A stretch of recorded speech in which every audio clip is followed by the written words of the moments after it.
Welcome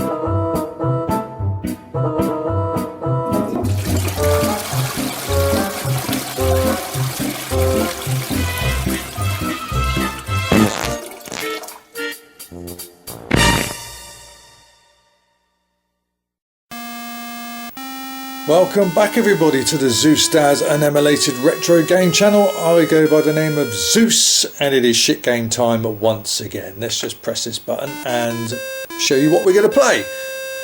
CDS Pool. This was released in 1983 for a whopping asking price of £5.95, and in today's money I can tell you that is £19.65 you'll be paying for this. Let that soak in. Right, who requested this to be in a shit game time vault? I like roaming. Hello mate, thank you very much for your request, and you want me to put this into the vault of shitness, don't you? And I'm not surprised. I remember getting this from a corner shop years ago on the way home from school, because this was before Steve Davis Snooker came out, which was vastly more improved. And I remember getting this home and the horror started. Let's see who programmed this. Mike Lamb.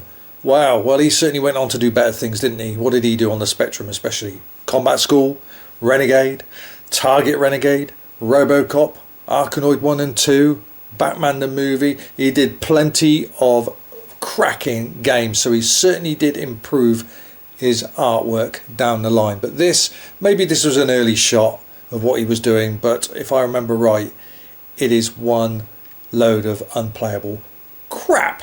Right, now let's see what we can do. So I know it's an A and an S, and the enter, I've got to remember, I think it's L, isn't it? So hold your ears everybody.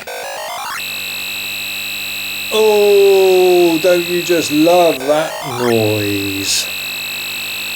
And you can't turn it off unless you have the volume off of the control. On Steve Davis Snooker you could. Right, let's press oh yeah, there we go, and enter, that's it. Now, even though I was just about to say, even though the balls move around okay, they didn't, they all suddenly stopped there. But this is the problem, you've got a triangle here, unlike Steve Davis Snooker where you can hover the cursor right over the object board.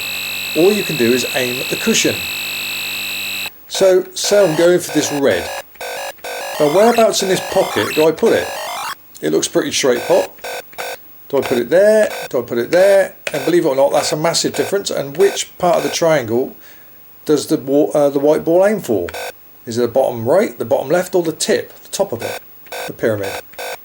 See now, there's the. I'm going to aim the point, the top, and see what happens there. Not too far out. Oh, that cursor, I remember, drove my dad nuts. See, I'm aiming for the tip of the cursor, so let's go for that. No, again. I remember now, it is really, because of that cursor, the way the aiming is done, it's absolutely next to unplayable. You don't know where you're aiming. Hey, I got one, yay. I could call that a fluke, because yeah, you just don't know where you're aiming. Now I'm going to go for that red at the cushion there. Well, just this one here. Now, to me, where would I aim? Again, there's 3 points of the cursor, which don't help. Let's try that. No, nowhere near. Nowhere near. You just don't know where to aim properly. It's unplayable. It's awful.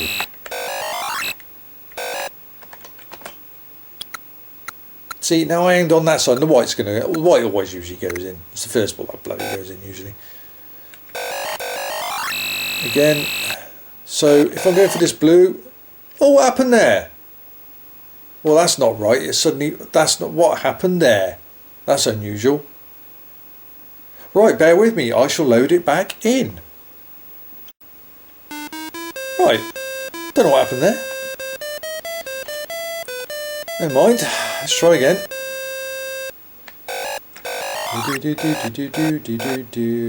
That's the Entertainer, if anyone wants to know what that tune's from.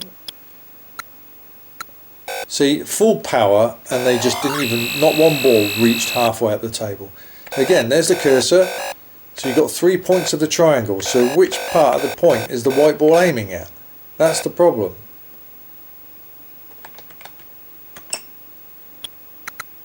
It's just unplayable.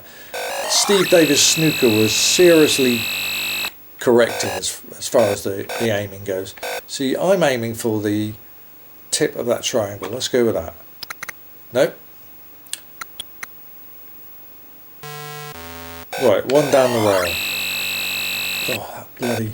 So where do you aim? There. Yes, right. Got one there. Now on a real table, a snooker table, I'm excellent at these cushion shots, but this I got a feeling is going to be way off.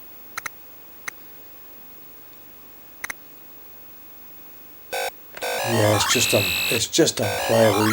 It's all down to the cursor. You don't know where you're supposed to aim on the cursor. So it's just guesswork. Again, you can just keep knocking these balls around and you're not going to pop one. Oh, that noise. Oh, yeah, I remember that certainly started to piss my dad off when he came home. But as I said, once I got my hands on Steve Davis snooker, you can turn that annoying noise off. Should have been an option. I'm sure there's a poke you could probably put in. Somebody could create a poke to take that annoying cursor noise off. But again, where would you go? It's a straight blue. Do I aim for the tip of the triangle? Tip of the triangle. There's 3 tips. But you know what I mean. Do I? Yeah.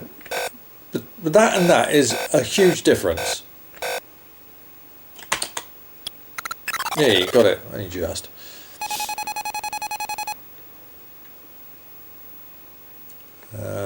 Right. Oh, God, the memories are flooding back. I like roaming, or I love roaming. I can't remember. Sorry, pal. Let's try that. Oh, good cut. That went in. Again, I consider these flukes because I don't trust the aiming cursor on this at all. I'm surprised somebody hasn't selected this game before now. Oh, there we go. I didn't even know what part of the triangle I was aiming there.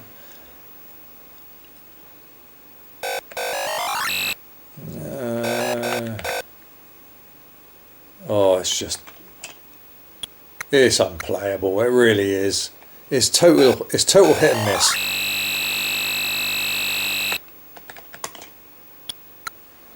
Oh, what a surprise. Yeah, pot in the white, that's easy. Of course it is. Of course it is.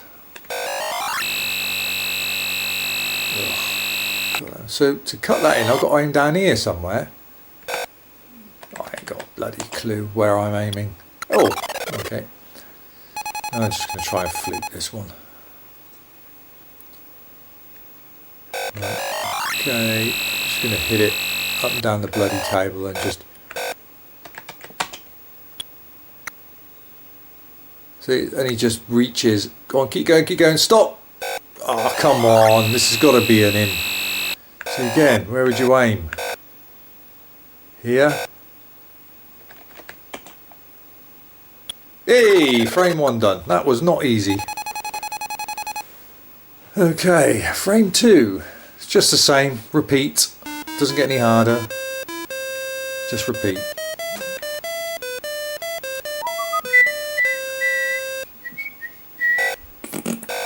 Right.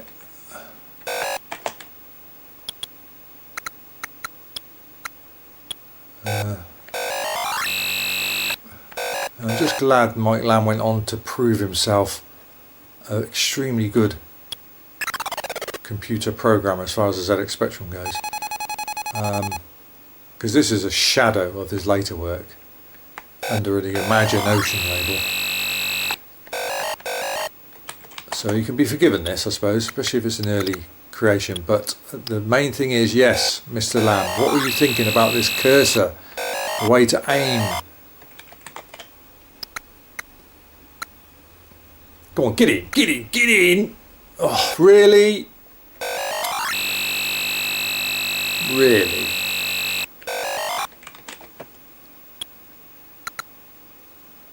Go on, get in. And you. What's the shot? Oh, game over. There's a sitting ball right there, for Christ's sake. Well, I think you get the gist of it. It's yeah, Mike Lamb, 1983. So that was, yes, £5.95 for 1983, which is £19.65 in today's money.